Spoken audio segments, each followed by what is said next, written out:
In the last video, we talked about the impact that design has on your ability to sell. But this is actually only one of the tricks that you have up your sleeve. Also available is your ability to alter the pricing and to add smart descriptions to your store. This can not only make your items more affordable and therefore increase the number of people who can and will spring the cash for them, but it can actually have a range of subtle psychological effects as well. Let's talk about some pricing strategies. And a good one is special offers and deals, or also scarcity.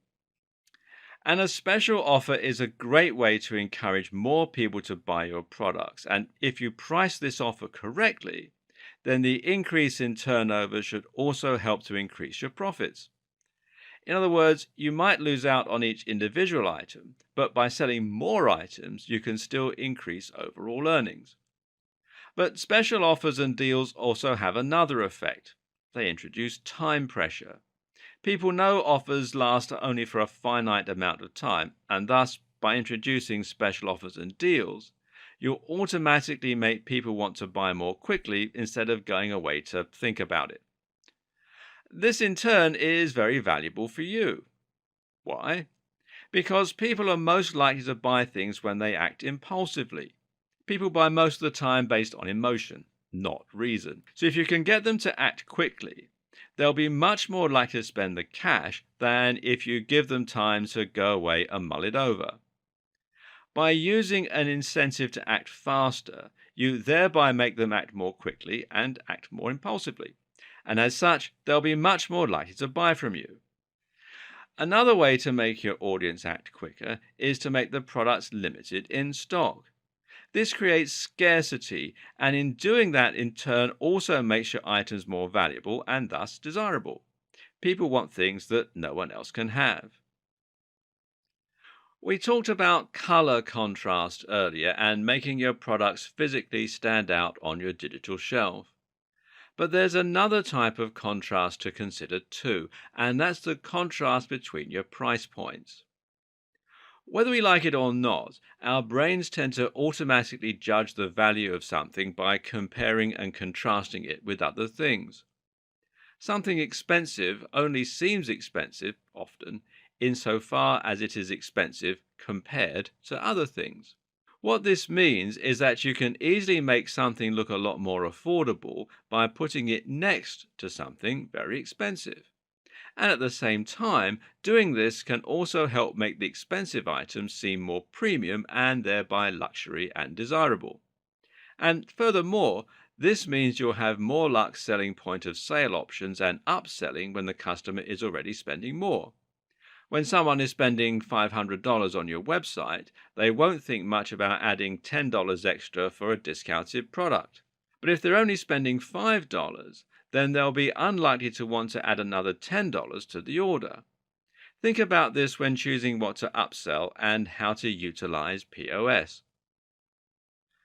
Another option is to let your customers create their own bundles. Now, bundling essentially means that your customers can choose precisely which items they want and which ones they don't need, and thereby they can save money by buying in bulk but not ending up with items that they don't want.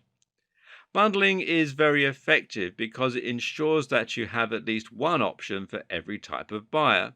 At the same time, it makes people feel as though they're getting a better deal while actually encouraging them to spend more in your store. It's a genuine win-win scenario. When pricing your products, you might decide to include a high ticket item that will land you a large amount of profit per sale. The aim is that just a couple of sales of this item will be enough to keep you in profit, and in this regard, you might actually use your other products in order to encourage sales of those high ticket items. For example, if you sell a lot of expensive products, consider adding something cheap so your customers can get used to shopping with you in a low risk manner. This way, you can overcome the barrier to sale so that all you have left to do is encourage your visitors to spend the money on that product. Another thing that can make a big difference is the way you write descriptions for your products. Here, your objective is to make sure that people act on impulse and are moved to spend money right there and then rather than going away to think about it. To that end, good persuasive writing for sales will need to focus on the emotional aspect of the product, and this means that you're going to emphasize the value proposition. A value proposition basically describes how a product will improve someone's life. In other words, don't just look at the sum of the parts, but what people actually want to gain from spending the money. For example, people don't buy dumbbells because they need something heavy. People buy dumbbells because they want to be strong, toned, healthy, attractive, and confident. This is what you need to emphasize in your pitch because it will ensure that your prospective customers start imagining what life could be like after they've purchased your item. Meanwhile, try to get people to imagine what your product will be like to own. Companies like Apple always use words like feel and touch a lot, and emphasize how quickly they can get their hands on it. Finally, there's split testing. We've seen how color, layout, and even wording can improve the effectiveness of your store and help you to get more sales. If you get all this right, then you'll be improving your optimization to increase conversions. But the question is how to know if everything that you're doing is working. And to answer that question, you can use something called split testing. This basically means creating two different listings for the same product, one using a red font, for example, and one using a blue font. You then observe how each listing performs over time and ultimately compare the results to see which design got the most sales. Once you have your answer, you adopt the winning change, and this way you can evolve your site over time until it's perfectly optimized to convert the highest percentage of visitors possible into paying customers.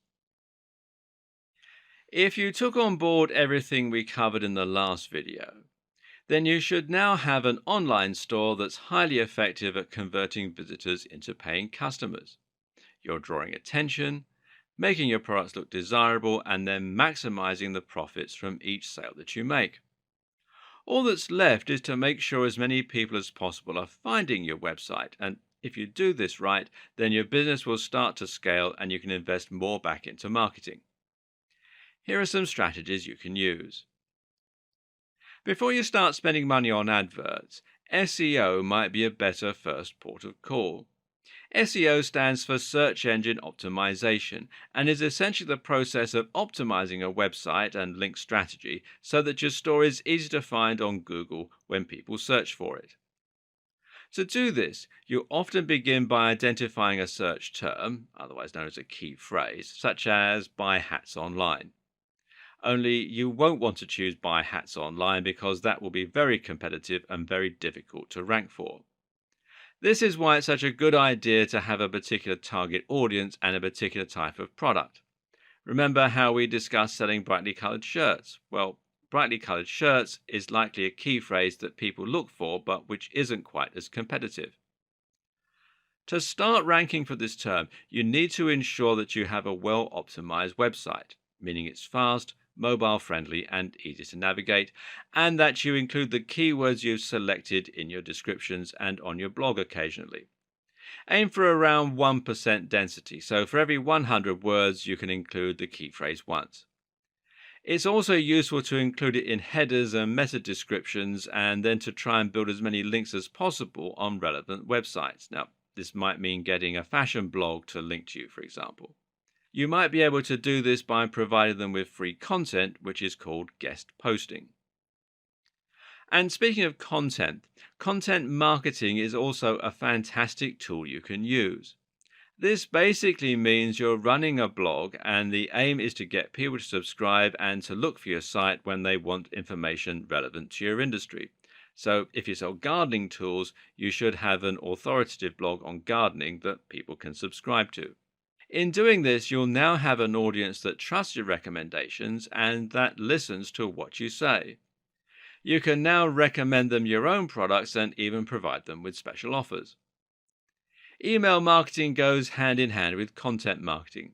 Try to build the trust of your audience to the point where they're happy to hand over their contact details, then subtly sell your products to them.